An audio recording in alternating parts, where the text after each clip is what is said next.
Hello, everybody. This week we're talking about Ballerina Dangerous Animals. and the Phoenician Scheme. We're also going to be covering some movie news. Consider this a professional courtesy.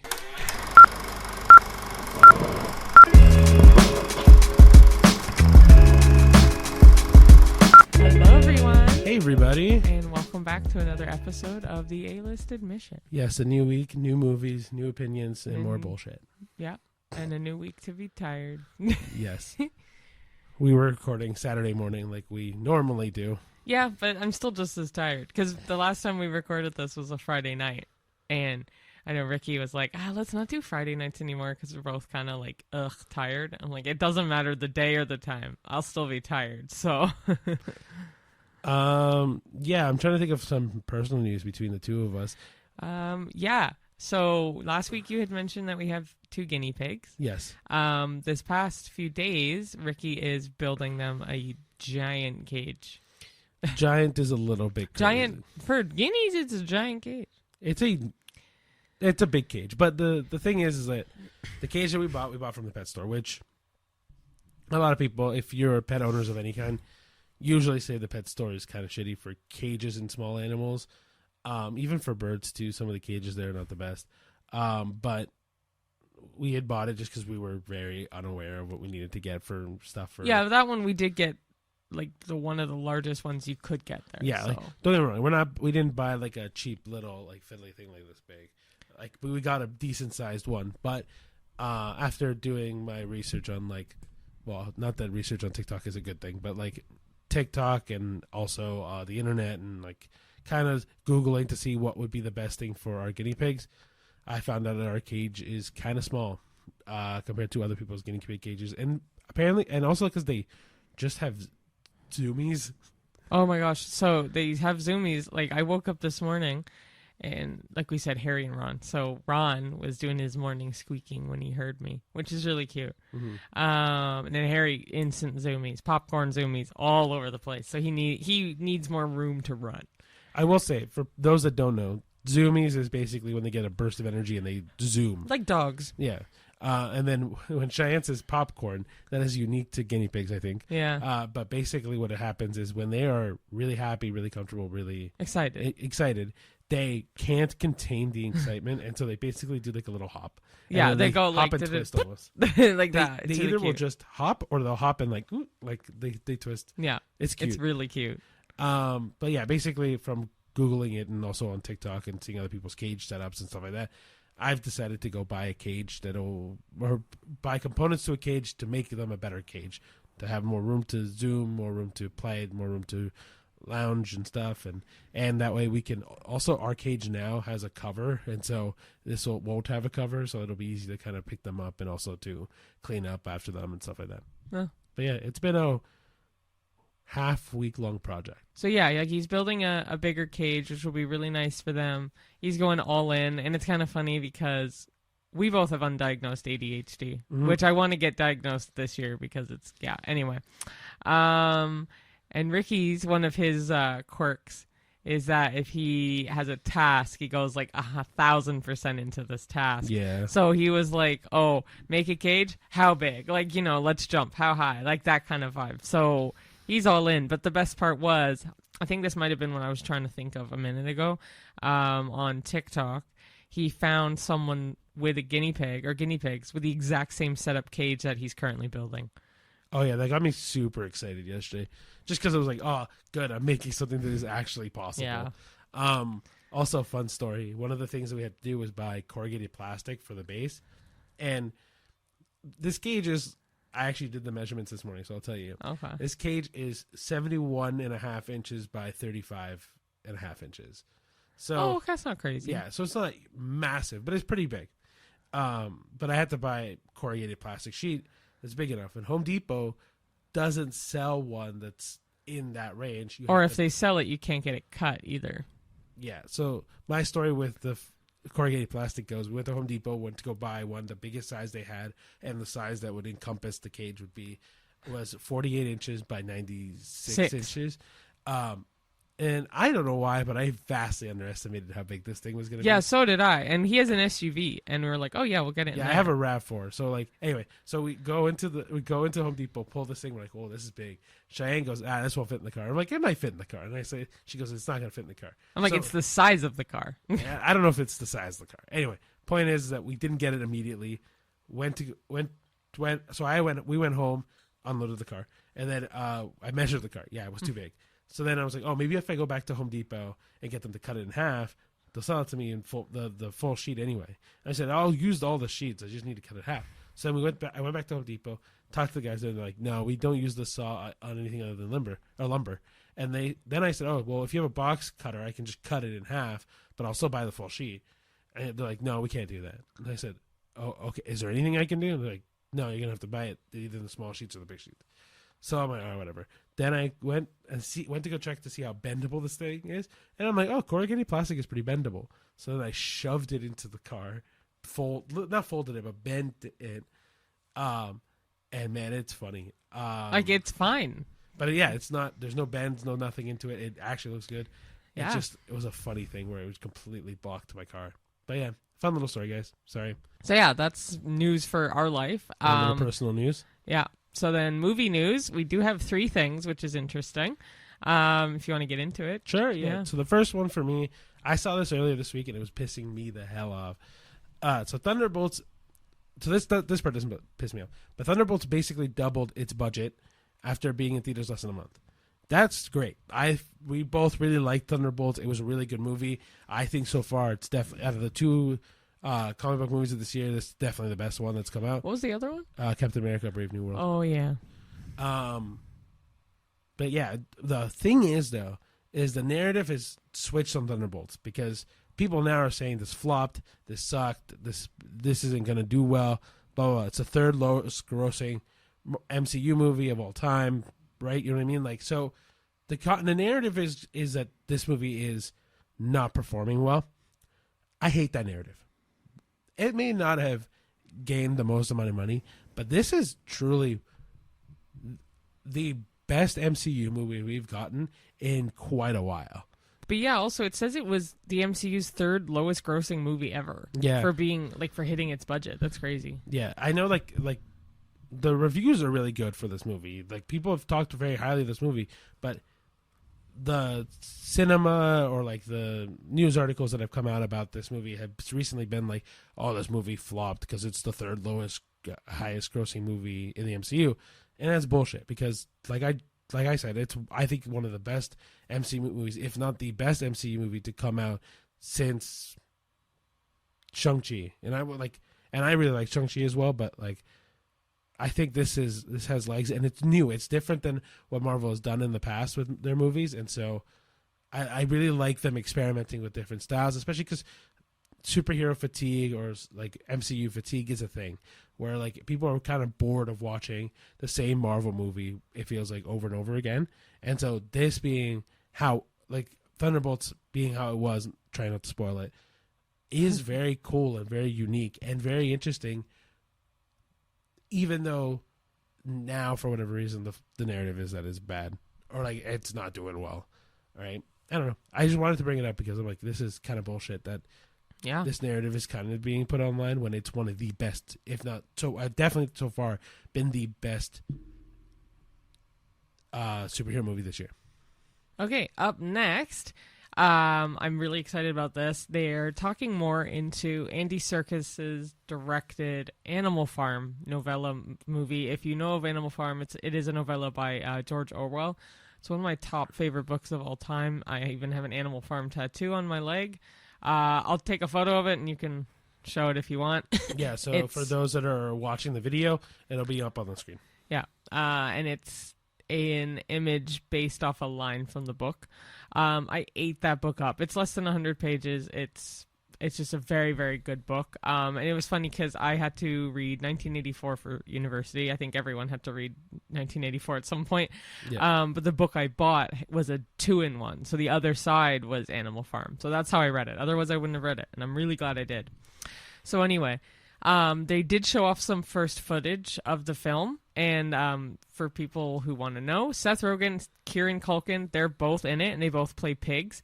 I am really hoping that Seth Rogen is Napoleon out of the two of them. Oh, yeah. Because Napoleon is like the head honcho pig in the farm.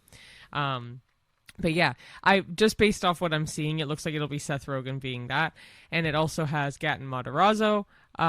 It has Glenn Close. It has Laverne Cox, Steve Buscemi, Woody Harrelson, Jim Parsons, Kathleen Turner, Iman Vellani, and Andy Serkis. That's the leading cast. I'll try to put all of their photos up on the video. If not, that's okay, honestly. It's just movie news, so. I always put the people's photos up. And I was right that Seth Rogen plays Napoleon. Lucky is Gaten Matarazzo, so he's one of the other pigs in the farm. Yes. Andy Serkis helped write the script as well, and he's been in on this project since 2011. So Netflix actually had the rights, and then they let it go. So I don't really know what's going to happen at this point. It'd be really cool if they did a theatrical release. I highly doubt they will do a theatrical release. But as long as, like, I think Paramount Plus or something like that could get its rights, I think it'd be great. So anyway, that is currently in the works still. So keep your eyes open for that. I'm very excited, though. I don't know. I wanted to have a theatrical release. I really like Animal Farm. Cheyenne, like Cheyenne said when she got the book, she's like, you should read Animal Farm. It's really short. You'll really like it. You read it, right? Yeah. Yeah. And we both read it, or I read it during the pandemic. But yeah, I thought it was really good too. I didn't expect it to be written the way it was. But it is really cool. And I think that this movie does have legs to really introduce people to George Orwell, if you've never read a George Orwell book, apart from, I already forgot what the book 1984. Thank you. But yeah, I think especially for young readers or new kids that haven't read these books before. Or classic authors. No, I'm saying, but yeah, for kids that haven't read those books before. Yeah. Yeah. Well, I mean, yeah, those books by like classic authors, well-known authors and stuff. It's a good intro into George Orwell as well because it's not that long. Yeah, so hopefully this will come out on theaters because I mean, we go to the movies every week. I always support the theater and like going to go see things in the theater versus, not that streaming is bad, but like I don't want theaters to shut down. Is essentially what I'm trying to say. So putting something in theaters is always a good thing for me. Yeah. Yeah. Do you want to say the last one? Sure, if you want. Yeah, go for it. Okay, last piece of movie news is that Tom Cruise has set a Guinness World Record for a stunt he did in the new Mission Impossible: The Final Reckoning. And if you remember the scene at all, he is flying through the air in a parachute that's on fire. Anyway, it took him 16 tries to do that scene, and that's his new Guinness Book of Record. As if this guy needed more records to break. Yeah, so it's technically the most burning parachute jumps by an individual. Yeah. He has done record breaking in the past, apparently. But he's also just a really great actor when it comes to stunts and acting.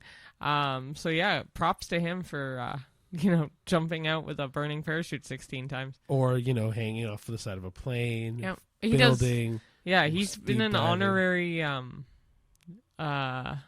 something honorary Air Force or something too. Like he's had a bunch of stuff. He flies, right? Like even in Top Gun Maverick, he flew exactly through all the jets and stuff. But yeah, Tom Cruise is a in the most respectful term, freak of nature. Like I don't think you're ever going to see an actor do what Tom Cruise does. Yeah, ever again. I know. Yeah. But yeah, that's the movie news. Just 3 things, but I think it's all really exciting in general.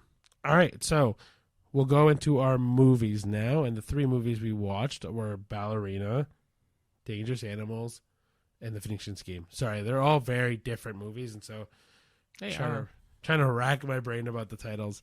But here we go. So Ballerina is set between the events of John Wick Chapter 3 and Chapter 4. It follows Rooney, a young female assassin trained in the deadly art of ballet. Seeking vengeance for her family's murder, she uses her elite skills to hunt down those responsible, navigating a violent criminal underworld that echoes the high-stakes, stylized world fans love of John Wick. So, the main cast is Ana de Armas as Rooney, Angelica Houston as the director, Keanu Reeves as John Wick, Ian McShane as Winston, Lance Reddick, rest in peace, as Chiron. Gabriel Byrne, I don't remember his character's name. Gabriel. Oh, sorry, yes, Gabriel Byrne. Catalina Sandino Marino, and Norman Reedus. Those are like, 3 extra ones, I guess. Well, Norman Reedus is pretty prevalent in the movie. Yeah. So, Ballerina was directed by Len Wiseman, also known for Underworld and Live Free or Die Hard. But during post-production, the film went reshoots that was overseen by Chad Stahelski, the director of the main John Wick universe. Stahelski's involvement aimed to enhance the film's action sequences and ensure consistency with the franchise stylistic elements. So Wiseman is primarily credited as the director, but Stahelski definitely helped shape the movie to fit that franchise, right? Mm. So yeah, that was everything about Ballerina. There were portions of this movie that I liked, but majority of this movie was very boring. I agree, but also, there was a lot more to it. I found that they were trying too hard to make it so much like a John Wick movie because, it's Ballerina in the world of, or from the world of John Wick, Ballerina.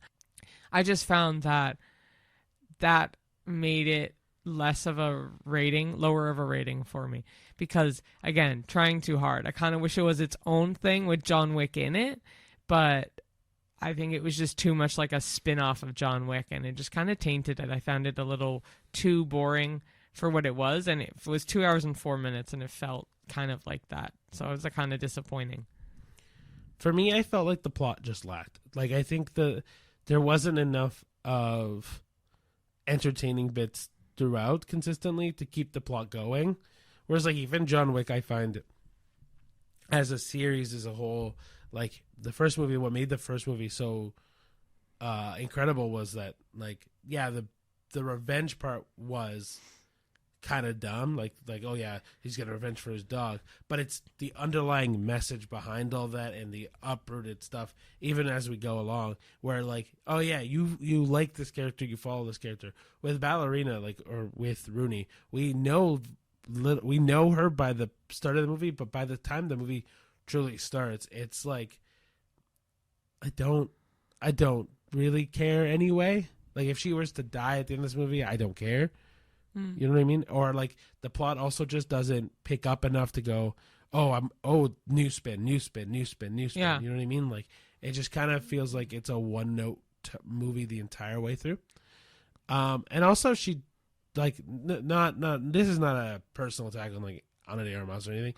The character itself isn't as strong as John Wick, and you can see that. There's a lot more raw fighting where it's she gets beat up quite a bit more. She takes more of the blows, whereas John Wick felt effortlessly unstoppable. She feels oh yeah, if you can definitely take her down. Yeah, it was just kind of boring. I know here and there you nodded off because it was just kind of meh, but I wish it was. I just wish it was better. Yeah. Yeah, for me, I kind of agree with Cheyenne says, or I kind of wish it was his own thing. But I also understand them trying to make it John Wicky because it's the whole point where you're trying to appeal to John Wick fans. Mm. I don't know. I think it's just. I honestly think that the story itself wasn't compelling enough to keep this movie going forward. Yeah. You have to rate it 5.5 is what I would give I was going to rate it a 5. It's not terrible. It's just not great. It's a little better than it could be, though, or than other stuff we've seen. So that's why I'm 5.5. I think it's okay. Okay, I'll join you there. Because it's it's not great. It's not good. It's more on the good side, I will say. Yeah. So it's not awful. It's not terrible, but it's a little bit more on the better side. So I will say, in terms of spin-offs goes, this is still probably a decent spin-off for main series. I'd have to think over other ones, but cool. All right. Yeah. All right. You want to talk about the next movie? Next movie we saw was Dangerous Animals. Set against the scenic backdrop of Queensland's Gold Coast in Australia, it follows Zephyr, who is a savvy and free-spirited American surfer. Her idyllic adventure turns harrowing when she's abducted by Tucker, a shark-obsessed serial killer who uses his victims as bait in ritualistic feedings to the sharks below. Trapped on his boat, Zephyr must summon all her courage and wit to escape before becoming the next offering to the deep. Main cast includes Hassie Harrison as Zephyr, Jay Courtney as Tucker, Josh Houston as Moses, Ella Newton as Heather, Liam Grenke as Greg, Rob Carlton as Dave. And it was directed by Sean Byrne, who, if you know him, he has done The Loved Ones and The Devil's Candy. Those are his two most notable movies. And I don't know those movies. Me neither. So yeah, Jay Courtney I've known from other stuff. I want to say it was Suicide Squad. Yeah. Yeah. But there was another thing I think he was in as well. Anyway, he reminds me of Tom Hardy. Kind of, yeah. Like looks and essence wise. I was very excited for this movie because there was one review that stuck out to me that said, like, this is the best shark movie since Jaws. And I'm like, that's 50 years ago, so that's saying something. There's a lot of good shark movies in between. But none of them have the appeal as Jaws. Yeah. Go ahead, sorry. It's okay. So yeah, I was like, that's a tall drink of water. Not tall drink of water. That's a tall order to have like it to be as good as Jaws. I'm like, there's no way. And when it first started, I was like, okay, the vibes are there of horror. I see the horror of it. Especially the first big scene. I was like, oh, this is good. It did tank a little for me near the end. I'll just say some of the CGI is crap. One scene in particular. One scene in particular is very crap. I will say some of the other scenes where you see sharks in it, I found the CGI was a little cruddy.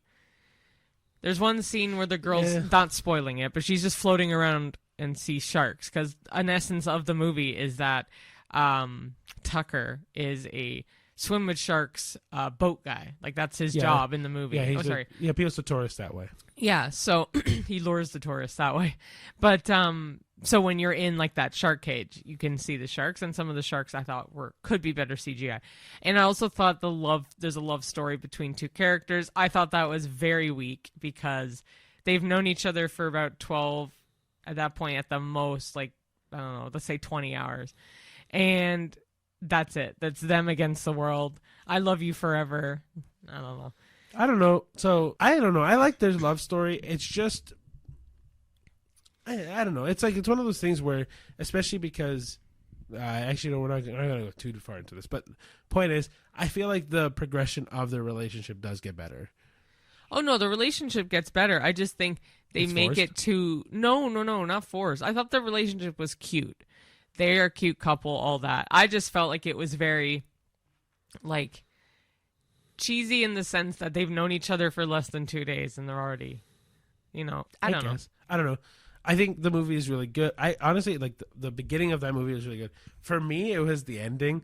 The ending, without going into spoiler territory, it just felt like it was going on and on and on and on. I was, like, waiting for it to end, and it just kept going on and on and on and on.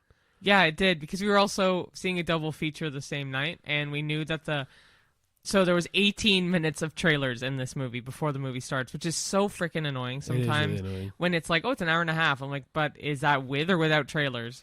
But anyway. Never with the trailers. So we knew that this movie should have ended like right as the next movie was starting or a couple minutes into the next movie.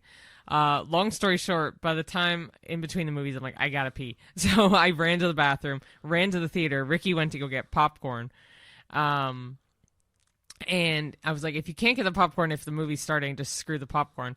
I got into the movie as it said feature presentation. And I texted Ricky quick. I'm like, just come, it's starting. And he missed maybe 20 seconds of the very beginning of the movie. And it was of the third movie, which we'll get into. But yeah, like I texted Cheyenne, please text me if the movie's starting, because then that way I'll just leave the popcorn and go. I would have given him more of an advance notice, but it literally said feature presentation as I'm walking into the theater. I'm like, oh, shoot, that was so close. Yeah, and then I got popcorn, ran into the theater. And we still weren't the latest people. There were still people trickling There's in. about 4 or 5 people that came in. Anyway. Right. Needless to say, the biggest thing, a gripe that me and Cheyenne have with movies as a whole, and has been as a whole, is the amount of trailers leading up. Not the trailers. There's a lot of shit that leads up right before the movie. And, like, I'm the kind of guy where, like, hey, they should advertise this. Like, hey, the movie starts at this time, trailers end at this time. Yeah. Like, I'm okay with you saying, like, for example, we went to go see Dangerous Animals at 7:50. The movie didn't start till 8:08. If you want to put on Cineplex or Landmark should do this too, or whoever does this. Fuck it, like Regal or all the U.S. states, U.S. Theater companies as well. What they should do is they should go, all right, trailers start at 7:50, movie starts 8:08, or say like, I don't know, the movie's an hour and 34 minutes, but there's 18 minutes of trailers or something like that, or just say an hour and 50 something including trailers. Yes, I would love that. Something like make it so that way people are like, oh, okay, there's probably like, I don't know, like if you let people know the amount of time there are in trailers, people kind of adjust life accordingly. Like, we like seeing the trailers. We always do. I love trailers. I don't really like the theater specific trailers or like the brand stuff. So like Cineplex owns tons of different companies, including the Rec Room. And there's this continuous commercial for the Rec Room that is the most irritating one. It's but the song. I get it. I get why they have to do it because it's their company. But at the same time, I think anything that's not a movie trailer, that could be cut down. Yeah, I agree. I don't know. Like, for me, it's like, but even people who don't go to the theaters that often are like, oh, I want to see the trailers for the movies that are coming out later on this year. If you put in there, hey, the movie starts at 7:50 for trailers. The movie actually starts at 8:08 on the dot, whatever, or even like 8:10, whatever. Yeah. Then you can at least kind of gauge people to go, oh, if you want to watch trailers, boom. If you want to just watch the movie, boom. I think drive-ins do that to a certain degree, which I like. Do they? Yeah, I think so. Anyway. Back to this Off movie. the beaten path. I was really enjoying this movie, and then my rate, like, for the most part. But then my rating went down when we saw the one really bad CGI scene. It actually tanked. Like, I think I think Cheyenne can agree with this, where it's like we both like we're going, oh, this movie's actually pretty decent. Then we both saw that scene, looked at each other, and we're like, my rating just went down. That sucked. I will say though, this isn't spoiling the movies. It might spoil my rating. Each movie went up by 0.5 point for me. Okay, that's my thing because my rating for this is a 6. Okay. So spoiler alert for the second part, I guess. Phoenician Scheme. Well, I might change it because it was a great movie. But Dangerous Animals, I will give a 6 because I preferred it over Ballerina, but I also love shark movies. I know shark movies are either, yes, I will watch all the shark movies, or no, I hate sharks because I like the ocean. And I'm like, I get that, but they're going to be there regardless if you see a shark movie or not. Side note, if you want to see a shark movie, start with Jaws. Everything else is downhill. So, like, I'm not wrong. Except Jaws 3D. Again, downhill. That is worse CGI than this. So, I'm off the beaten path once again, but Dangerous Animals, I'm going to give a 6. Overall, I actually really liked Zephyr. I really liked her vibe. I love surfer vibe, though. I would love to learn how to surf. To have that vibe. I might drop it. I think I'm going to keep it at a 5.5 with Ballerina. Oh, okay. Because I liked it a bit more than Ballerina because for me, I love shark movies, so it kept my attention in that way. And I really like horrors and serial killer stuff, so that also kept my attention because of how he was. So a little preface on my voting. I'm not letting Cheyenne sway me in my voting. It's just more she brings up points that I don't think about when she does her voting. Because, like, for example, with Ballerina, I went from a 5 to a 5.5. It's because she brought up points I didn't even think about. Same with this. This movie did keep me awake the entire time and like kept me engaged the entire time, more so than Ballerina did. And then, like she just mentioned that, so I was like, "You're right. I should take that into consideration." And so with that, I guess I'm going to jump with you and say 6 as well. But like, you just said 5.5. I did say 5.5. Oh, why jump about, it? Because of I Ballerina? didn't think about the fact that this movie kept me more engaged than Ballerina did. Yeah, it did. Because at one point, even you were like, because there's one thing that happens. Oh, yeah. Yeah. I just remembered that. Yeah. Oh, so for me, it's very visceral. If we're watching a movie and I see something happen, it's like his equivalent to getting the shivers. I feel it. And for me, it's like I feel like I'm doing it. So for me, it's like, it doesn't bother me. But I had this conversation with some friends at work, and like horror movies for me, my element is like pitch black, all the darkness while I'm watching a movie, because it doesn't scare me. But my one friend was like, "Oh, really? Like I need the lights on." I'm like, "Oh, are you kidding now?" So for me, Cheyenne has kind of turned me into that with horror movies. Now I can do that. We're like, lights off, dark room, whatever. We'll watch it. Any horror movie, it won't scare me. Will it make me squeamish? Yes. Like seeing. Even in Bring Her Back, some of the scenes that we saw in there, not that it was scary. No, but same with Midsommar. Midsommar. So that's okay. I've said Midsommar for years. Everyone is saying it's Midsummer. I'm pretty sure it's Midsommar. I say Midsommar, but I'm pretty sure it's Midsummer. What do you think? Let us know. Because I've always called it Midsommar, but that's the phonetics of it, because it's phonetically spelt like Midsommar. I think I've heard Florence Pugh pronounce it as Midsommar. Okay. I vouch on the stance of Midsommar. I just said Midsummer now because everyone and their mother keeps saying Midsummer. So I'm like, is it really Midsummer? I'm like, okay, I guess it's Midsummer. But I'm pretty sure it's Midsommar standing on that hill there. You know what? I'll make it a poll on this episode on Spotify, but I'll also make this into a TikTok so that way people can engage with it. I want to hear what you think. Is it Midsommar or Midsummer? Because Cheyenne's right. I've heard both, but I'm pretty damn sure I've heard Florence Pugh pronounce it as Midsommar. I hope so, because I prefer that.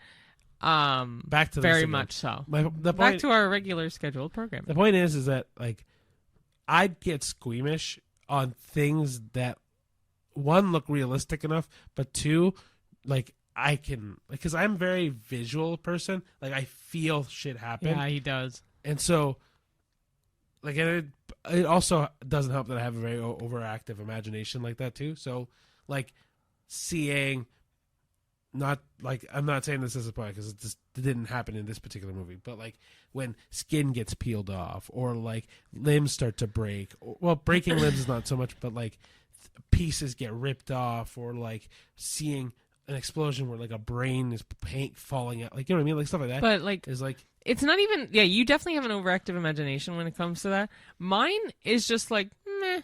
Like, most things now, I'm just like, imagination's like, oh, it's too much work. Fair. For me, it's like, watching the movie, I can tell you, oh, yeah, that's obviously fake, and I know it's fake. But then the problem is then I imagine it happening to me, and then that makes me squeamish. That's the part where I get really squeamish for. Anyway. I give it a 6. I'll also give it a 6 based on my engagement with the movie. And that's why I kind of spoiled the next movie because of my rating. But okay, so last and final movie we saw was The Phoenician Scheme. It goes without saying it's Wes Anderson's The Phoenician Scheme, so that is the director, and if you know Wes Anderson, you know the type of movie it's going to be. Oh, yeah. So anyway, set in a whimsically stylized 1950s Europe, The Phoenician Scheme follows Zsa Corda, who is Benicio del Toro, a wealthy industrialist and arms dealer who survives multiple assassination attempts. In a surprising move, he names his estranged daughter Liesl, who is Mia Threppleton, a novice nun, as the sole heir to his empire. Together with their eccentric tutor Bjorn, who is Michael Cera, the trio embarks on a globe-trotting adventure to protect the family's sprawling business from various adversaries, including scheming tycoons and foreign agents. It blends Anderson's signature visual flair with themes of family morality and the absurdities of capitalism, all wrapped in a darkly comedic espionage narrative. So like I said, Benicio del Toro is Zsa Corda, Mia Threppleton is Liesl Corda, Michael Cera is Bjorn Lund, Scarlett Johansson is Hilda, who is Zsa's cousin and business ally, Tom Hanks is Leland of the Sacramento Consortium, Benedict Cumberbatch is Uncle Nubar, Riz Ahmed is a revolutionary figure, Bryan Cranston in a pivotal role, but he is alongside Tom Hanks in one particular scene. Richard Ayoade is a guerrilla? Gorilla, yeah. Guerrilla commander. Rupert Friend is a rival leader. Mathieu Amalric is a French gangster. Jeffrey Wright is also in this movie in a supporting role. And there's some cameos by Bill Murray, F. Murray Abraham, and Willem Dafoe. There is a lot of cast, and if you know anything about Wes Anderson movies, he always has a big cast and always very A-list actors for the most part. Along with his signature style of filming and visual aesthetic and all that. Which I will get into right now, because prior to this, I was not a huge fan of Wes Anderson, just because I know his movies. So I was like, they're all very the same thing. It wasn't giving I don't know if it was giving my humor, but I couldn't really say much because the only Wes Anderson movie I had seen was Moonrise Kingdom, and I actually kind of liked it. So in my head, I'm like, but all his movies give the same vibe, and I'm like, I don't know if I'm into this. So as we were watching it, I said to Ricky, side note, one of my favorite TV shows is Lemony Snicket's A Series of Unfortunate Events that they made for Netflix with Neil Patrick Harris. And as I'm watching this, I lean over to Ricky. I'm like, this is giving the same humor as what's in that show. And then he was like, huh. He's like, that just made me like this movie. Yeah, I'll admit, the beginning of this movie, so because me and Cheyenne haven't seen a lot of Wes Anderson movies, we weren't used to the style, really. We weren't used to the kind of humor. We weren't used to the kind of... But it's not that I didn't want to watch his movies. We just never did. Especially Grand Budapest Hotel. I really wanted to see it. I never did. But the style was very this too. Yeah. So we just weren't used to the humor, the style, the way it's filmed, stuff like that. And so watching this movie, we both knew, okay, this is going to be as Wes Anderson gets anyway. And so we're watching this and we're like, you know what? This is not what we're used to. Not sure if we like it. I thought some of the things were funny at the beginning. Shane was like, I don't know if this is really funny. And then she thought of that, and immediately it set her perspective differently. And then from then on. Yeah, so there was some scenes I'm like, okay, it's funny, but like, like that kind of funny, like not out loud laughing or anything. But then as I'm watching it more, I'm like, yeah, it's giving me that vibe of the show, the Lemony Snicket show. And then as soon as I did, like a switch flipped, and I was like, this is funny. Like I really like dry humor. If you know the Golden Girls, like I love Dorothy's Bornak, like that type of dry humor. And I knew Wes Anderson's movies had that type of not slapstick, but like subtle humor that was sarcastic and just tucked it in right there, which I think this movie did beautifully. And it was just very funny in all the right ways. It was ironic. It was comical. It was just a really enjoyable movie overall. And this makes me now, I need to watch all of his movies, whether it's The Aquatic Life of Steve Zissou, Moonrise Kingdom again, The Grand Budapest Hotel. I could keep going. But I will say there was one scene in particular that for me set the tone from then on out. And without spoiling anything, truly, it's just when Tom Hanks and Bryan Cranston come in. Yeah. As soon as they come in, the first scene with them in it, I think it's scene with them in it. Once they start coming in, like from then, it's beautiful. It truly sets the tone for the entire movie. And yeah, and Bjorn, Michael Cera, his Michael character Cera's is amazing. And I wasn't really sure because I'm like, okay, he plays a guy named Bjorn. He's a tutor. Mind you, his name being Bjorn was enough for me to laugh out loud. Yeah, so there's little things that are very subtle that if you didn't catch it, I'm like, oh, that is a joke. That's funny. So you have to keep an eye out for that. But I'm assuming if you like Wes Anderson movies, you'll know that. I will say, for being not a comedy movie per se, the audience loved it. It's like a good movie. Our audience was about, I don't know, a good probably 2/3 full. Like it was decently full in that theater. And when the subtle jokes came in, people were laughing. Like you could tell that the audience were Wes Anderson fans. And I feel like anyone who is a Wes Anderson fan would see this movie. If you're not a Wes Anderson fan, they may not go see it because face value. For those who haven't seen a Wes Anderson movie, like take it from two people who haven't really seen Wes Anderson movies, this was good. And we really enjoyed it. And it's very, like the plot was actually engaging and like it kept our attention pretty well. I was going to give it a 6.5, but I think I'm going to up it to 7. That's what I was going to say. Yeah. I'm like, as we're talking about it, the more I think, man, this movie deserves a good decent rating. But like, the other thing I really want to emphasize here is solely that like, this was a unexpected movie for both of us. We walked into this movie having not a low rating. We're just like, this movie is either going to suck or it's going to be okay. Like, Yeah. and I, having not seen a whole lot of Wes Anderson, like, this was good. Yeah. Like, and I do recommend it. Like, I think people should watch it, and we're probably going to watch this movie again. Like, I think that's kind of on the wavelength that I'm on, at least.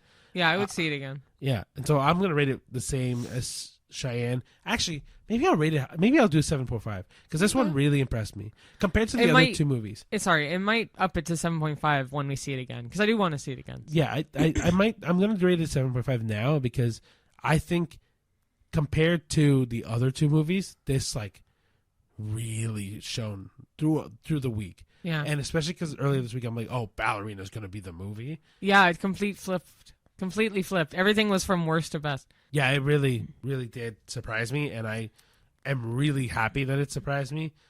And I just, I the only thing I can truly say is, please give it a try. If you're not a big Wes Anderson person, like if you don't like Wes Anderson, fair enough, you don't have to go see it. But if for someone who hasn't seen Wes Anderson or people that love Wes Anderson, you'll love this movie.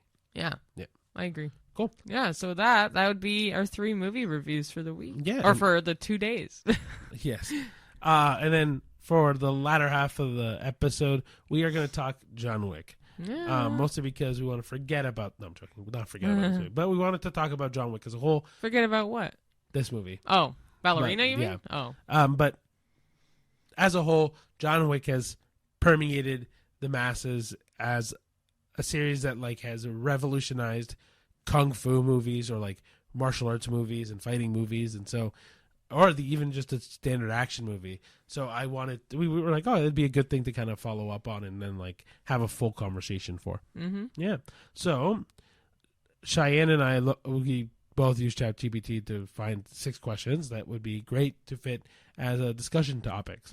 Cool. So do you want me to read the first one? Cool. So what makes John Wick stand out from other action heroes? Oh, easy. He's one of the few action heroes that will do anything and everything he can to get vengeance for the fact that his dog was killed. Well, if we talk specifically, obviously his wife, as well. If we talk about the first one, yes. But as the series, even as the series goes on, but it all stems from the dog. His unrelenting need to finish a task is more what I think. Yeah, and even if he is kind of done with it, he kind of has to do it. Yeah. Like, he kind of just always seems to be in it 1,000%. But I think the other thing is solely the fact that he feels impossible to kill. Mm-hmm. Right? I think even with other action heroes, like if we talk about Mission Impossible, because I think that would fit very well as a comparison for this. Mission Impossible kind of, I know that Ethan Hunt is impossible to kill or whatever. Mission Impossible does, I don't know, for me it's like espionage better than James Bond now. And the thing that John Wick does differently than Mission Impossible is that John Wick feels so much more grounded. It feels more like, hey, this is a guy that just got roped into a situation and that he's off for the races. Right. Mind you, the world of secret killers and like assassins and all this kind of stuff is also just really engaging as a genre in general. Yeah, I agree. Yeah. Do you want me to do number 2? Sure. Did the emotional motivation in the first movie justify all that followed? No, hell no. Are you kidding? Huh. I mean, other things happen that I could see inspire or instigate him to keep going. But if you're talking the first movie, the emotional motivation from the first movie, so the dog dying, justifies all that followed? No. I think the first movie justifies the first movie. That's not asking that. No, I know, but that's my... It justifies the first movie, 100%. And I love every John Wick movie. I think they're all great for different reasons. But if you're asking if the dog dying, I'm going with the dog dying, but because it literally is that. If it justifies the rest of the series, no. But the dog dying, him killing off the one guy, which then sparks people attacking him because he killed the one guy. Yeah, but... Or the son of, right? True. But, I don't know. I don't think it justifies John Wick 2, 3, 4. No. I think that's what it's asking. Yeah, so. I think John Wick 1 works really well as John Wick 1. Like, Right. the death of the dog being the symbolic nature of his wife dying, and then the dog die. It, like, those people that break in killing the dog. Yeah, I kind of understand why that propels the story forward. Yeah. But not past 1. After 1, it's more just kill or be killed. Yeah. Right? I think I'm trying to think which was my least favorite, because that's not a question on here. I'm like, which was my least favorite? My least favorite? Which is the one with Halle Berry? Thank you. Yes. 3. Okay, then I think it was 4 was my least favorite. 4 is the one with Bill Skarsgård and. Oh, I gotta rewatch it. Oh, I know what you're talking about, Chen. but I do have to rewatch that. That's a separate issue then. Okay, number 3. All right, which film had the best action sequence and why? You have an answer for this. I don't really yet. Oh, actually, I kind of do. Well, this isn't so much an action sequence. If I'm thinking of like like an action scene, John Wick 2 with the pencil kill, literally up and in it a guy's eye with a pencil. Kind of like the Joker scene from The Dark Knight Rises. The Dark Knight, sorry. Oh yeah.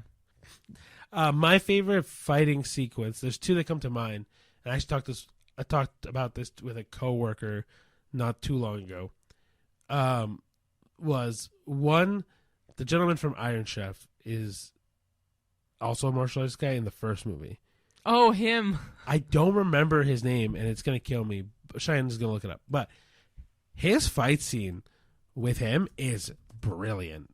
I think it sets the emotional peak of that movie very well, but also it's so technically like accurate. Like, it feels like it's a battle for John Wick as he goes deeper and deeper into that fight. Cheyenne just looked it up. His name is Mark Allen DeCascos. Yeah. But yeah, he's a really good fighter, dude, and like He's also a martial artist. Yeah, he's really good, and I think his fight to me is going to be my favorite. Honorable mention though, the fight with Common in I want to say the second movie is also really good, but it's a very different fight. Like, it's a very more like slugfest through a city versus technical martial arts fight with him. Speaking of which, he was in 2023 inducted into the Martial Arts History Museum Hall of Fame. Good for him, man. Yeah. So he knows his shit when it comes to martial arts, apparently. Oh, yeah. But yeah, I would say that would be my favorite action sequence. Good one. Cool. All right. So, yeah, you're up. How does the secret world of assassins enhance the story? It gives John Wick more villains to fight. Yeah. Like, literally when he has and more allies. not a warrant or a bounty on his head. That scene where they're like, John Wick kill to get this reward at the end of the one movie. And Ian McShane's like, I can't help you from here, essentially. You've been excommunicado. Yeah. I say that all the time as well, or like communicado or occupado. Like, I say so many autos, it's actually unreal. I do say it quite often. But yeah, he's been excommunicado from the Continental. So he essentially says whatever happens to him is outside of the Continental grounds and rules. And that is so interesting to me, that part of the movie, because he's got 5 minutes to move. But the whole world now has an angst to kill John Wick. That's a very well done thing. So I think it enhances the story in that sense, because then you get to see all these secret assassins come out of the woodwork. But it's also the catalyst of the other movies, right? Because John Wick is now trying to escape from being enemy number 1. Yeah. Right? But then, Lawrence Fishburne gets introduced because of it, and then you got Angelica Houston that gets introduced because of it. Halle Berry gets introduced because of it. A lot of people get introduced because John Wick has to escape everybody. Yeah. And because of it, I think it really enhances the story. But it also makes John Wick 1 feel like small scale, and then by John Wick 4, large scale. Yeah. Right? So it really makes the movies feel way more involved, and that we're only getting a pocket-sized information of what is truly happening in the world at large. Yeah. Yeah. Side note, side note. Side note. We haven't seen The Continental. That's a show that's on HBO. Oh yeah, we have not seen. No. So there might be even more in that, but we haven't heard much about it anyway. Your turn for. All right. Who is your favorite side character and why? So I will agree with yours when you say it, but I'm also going to add in Bowery King, who's Lawrence Fishburne. I loved him in Hannibal. I thought he did a great job too, but he's a really good side character for this. I like his thing with his birds and stuff. So yeah, but I think he does a good job at giving John Wick weird outs. Like he saves him a bit, right? But to jump on my favorite side character, and I know me and Cheyenne have talked about this, it is Lance Reddick's character as Tyrone. Tyrone, thank you. Rest in peace. But amazing actor, and him in the Percy Jackson TV show too. It's it was very, very sad that he passed, but I loved him, and he was just like one of the more stable characters. You knew he would always be in it as the receptionist at the hotel. Enjoy your stay at the Continental. Like, yeah, it's gonna be like because they've already announced the John Wick 5. Oh, okay. It's gonna be really hard not to see him in those movies because, like, I don't know. I'm more obviously between the two of us. I'm more sentimental.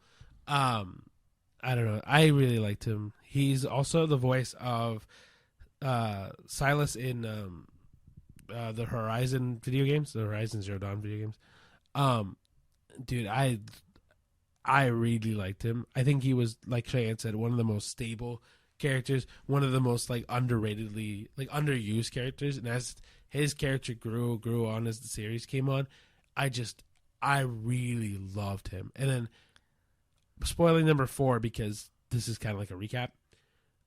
When he dies in 4, I was heartbroken. Yeah, because didn't he die yeah, like he died I think either right before or right after that movie came out. And he's been in a couple projects since, like even in Ballerina he's in for a bit.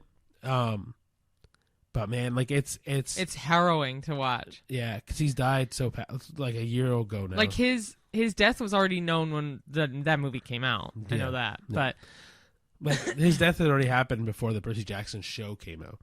Yeah. So I don't know. I like him a lot as a character, but to know follow the voice actor and other things he's been in, it's sad to see him gone. Yeah. Yeah. Okay, last question. Do you think this series stayed strong, or did it lose steam over time? I think it lost a little bit of steam. If Ballerina's any indication, it's definitely lost steam. Yeah. But if we go by other movies, I don't know. I think it changes as movie goes on. Because 1 was really good.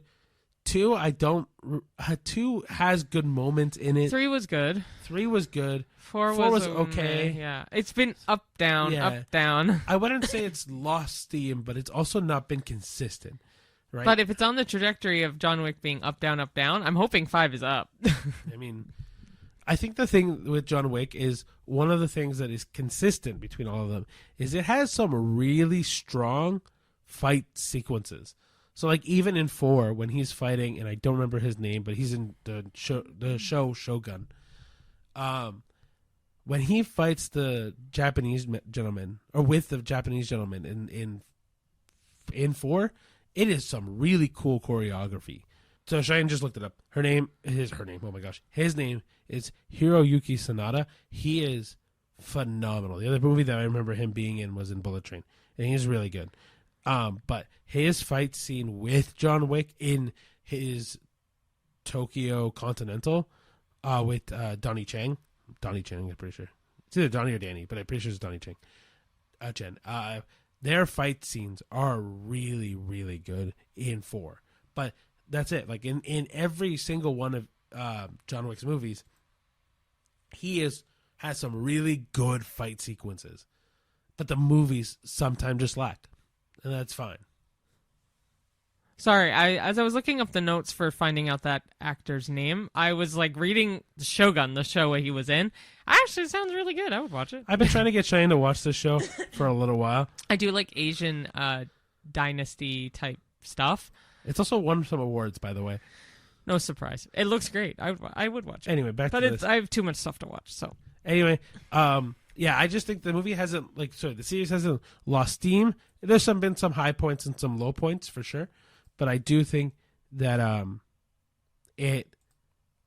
the one thing that has stayed strong is the fight sequences. Yeah. I'll agree with that, honestly. Yeah.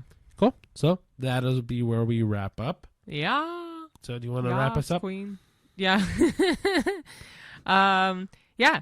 Thank you all so much for watching, listening, commenting, liking, and subscribing.